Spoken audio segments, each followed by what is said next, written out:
Shalom! Assalamu alaikum. Peace be with you, everyone. Welcome back to Challenge 3. Third challenge.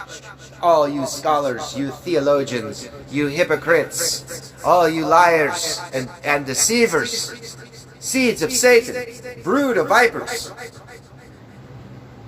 Next, third challenge we'll be discussing is the age of Adam, where it says that Adam lived to be 930 years old. And then you read this thing in Sumerian text called the King's List, where the kings seem to be living 1,000 years old, and so on and so forth. First of all, everyone, anyone teaching you that you live over 120 years, which is set by God, is not following the Word of God. They are lying to you. Now, let's show you the understanding of Adam. Why is Adam stated to live at such an old age? It's not the physical man himself that is present. Adam died at the age of 130, it states. Right? And he bears sons.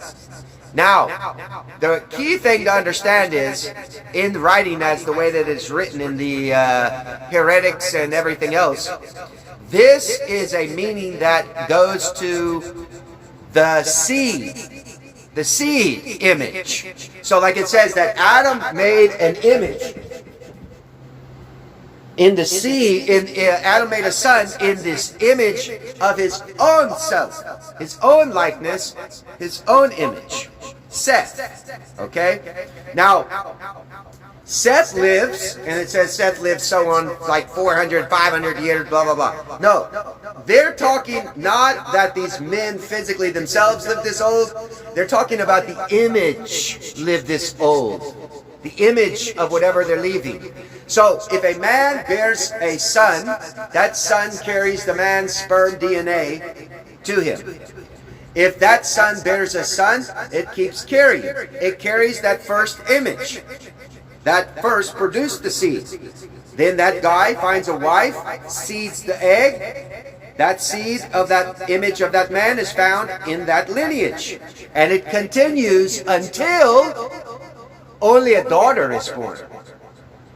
Daughters don't have seed, everyone. So images cannot come from the female.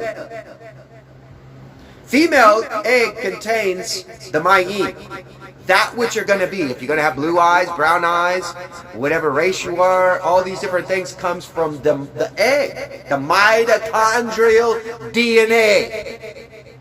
Only found in female. Only found in female.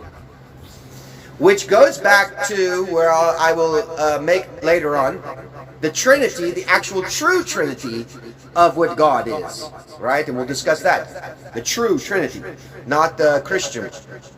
Now we will get into, if it's only a female born,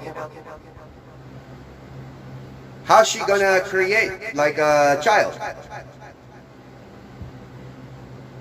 So the image of another man comes into her, seeds her with his seed, and she bears a son, and now that is not in the image of Adam.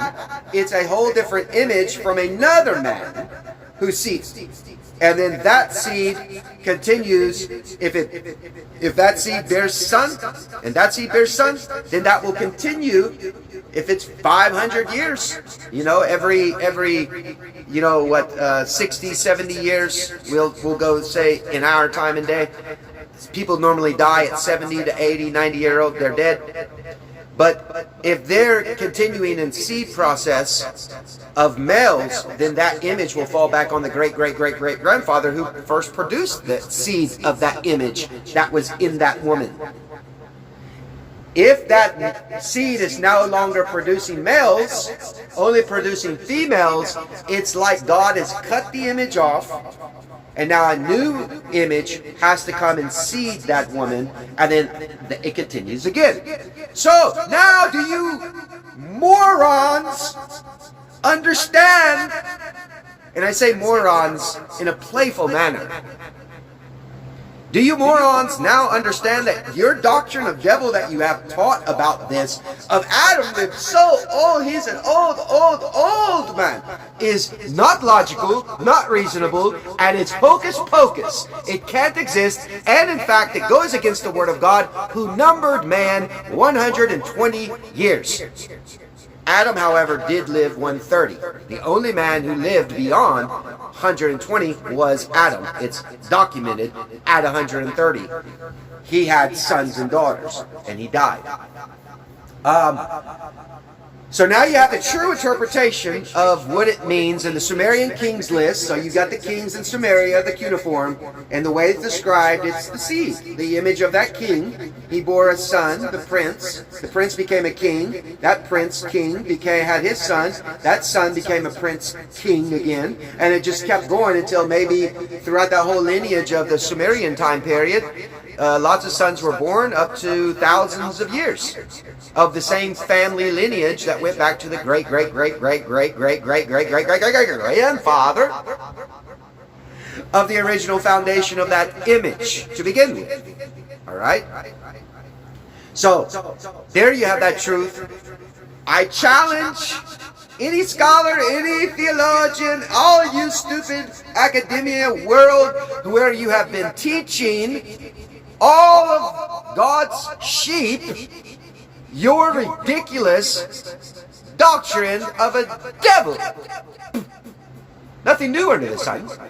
They were doing it in the days prior, in Noah's day, and now they're back still producing lies and deceptions because they don't know the proper terminologies of words and the meaning of the letter. The letter, that's important. The meaning of the very letter that is a whole image of a truth condensed into an alphabet.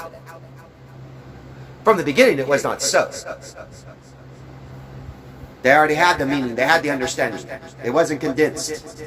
When you draw a pictograph, you understood what you were drawing. When they take that, converted that into the alphabet, they lost it. They started taking God's name in vain. Then because they took God's name in vain, now they're taking all letter has become corrupted, and now they can control in their imagination or create in their imagination foul doctrines of devils, teach these to the people, and then that's why you got this person going up against this person saying, you're going to go to hell because you don't accept the truth. No, brother and sister, you're going to hell because you don't accept the truth. Satan fighting Satan. That's all you people are to me. Because you don't have the way, the truth, nor do you know the life from which you came from. There, I summed that one up. Stay tuned for the fourth challenge. Again, shalom, salam alaikum, peace be with you. Enjoy the rest of your day or your evening, whichever one you are in.